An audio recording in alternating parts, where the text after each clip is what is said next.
It's the issue that could define Rishi Sunak's premiership, his pledge to stop the boats bringing illegal migrants across the English Channel. So I want to make 5 promises to you today.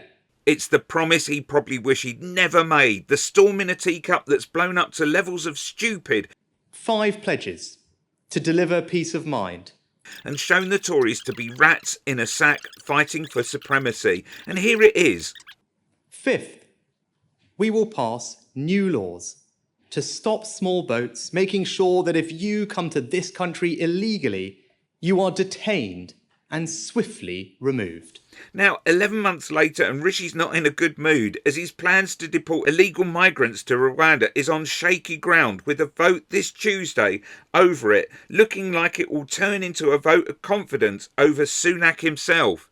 Thank you, Prime Minister. Chris Mason, BBC News. Are you saying to your MPs bluntly on all of this, back me or sack me?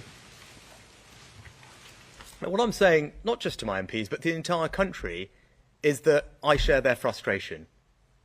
Right? My patience with this has worn thin.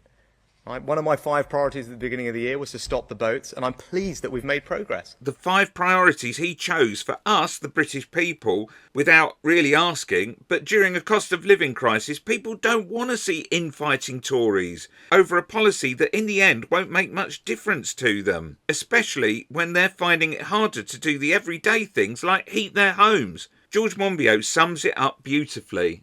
Of all the hills to die on, this has got to be the most ridiculous. I mean, it's just absurd. The whole point of the Rwanda policy is not to try to solve anything. It's to performatively beat up some of the most vulnerable and traumatized people on earth in order to distract attention from the government's own failures. Prime Minister, do you see the reality of what is happening here? You've lost control of your party, and this has become a confidence issue, not in Parliament, but in you. Do you accept that, and will you call an election if you lose these votes? That was Beth Rigby from Sky asking that question, but it's not the first time she has over the last few months. Here she is again asking it during the whole HS2 fiasco. The point is, at this conference, you are a man without a mandate. You haven't got a mandate from the country. You haven't got a mandate from your own party.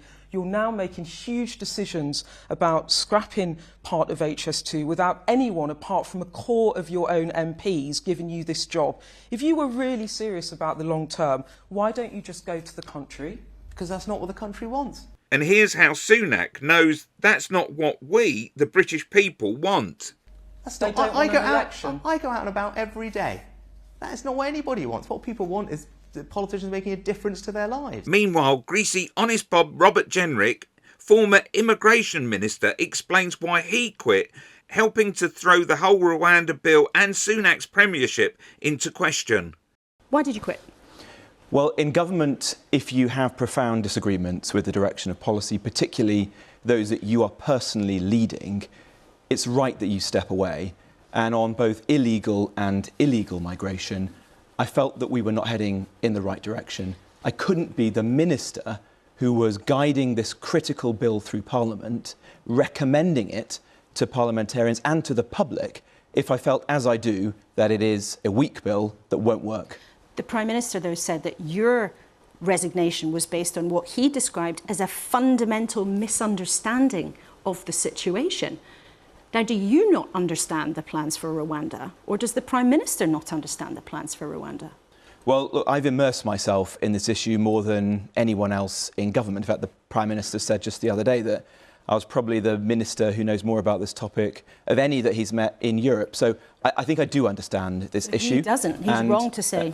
Well, I respect the Prime Minister, of course I do, and our disagreement is on this issue, but it is an absolutely totemic one to the future of the Conservative Party and to the public. But, Madam Deputy Speaker, crossings are down is not the same as stopping the boats. With Suella Braverman barking at Sunak's heels, it looks like it's going to be a rough week for him. But hang on, who's this? It's Slimeball Michael Gove, here to smooth over this whole shit show. Ahead of the Commons showdown, it fell to Michael Gove to attempt to calm Tory nerves. His message: no early election if the bill's defeated. No, we're not contemplating that because I'm confident that when people look at the legislation and have a chance to reflect, that they will recognise that this is a tough but also proportionate measure. And of course, we will listen to opinion within the House of Commons. Good morning. Former Immigration Minister Robert Jenrick said he won't support the bill on Tuesday. This is the third bill. It's 3 strikes or you're out. I want this bill to work and create that powerful deterrent. And I'm afraid it's very clear to all those people who really understand how this system operates that this bill will not succeed. Click here to see Sunak squirm.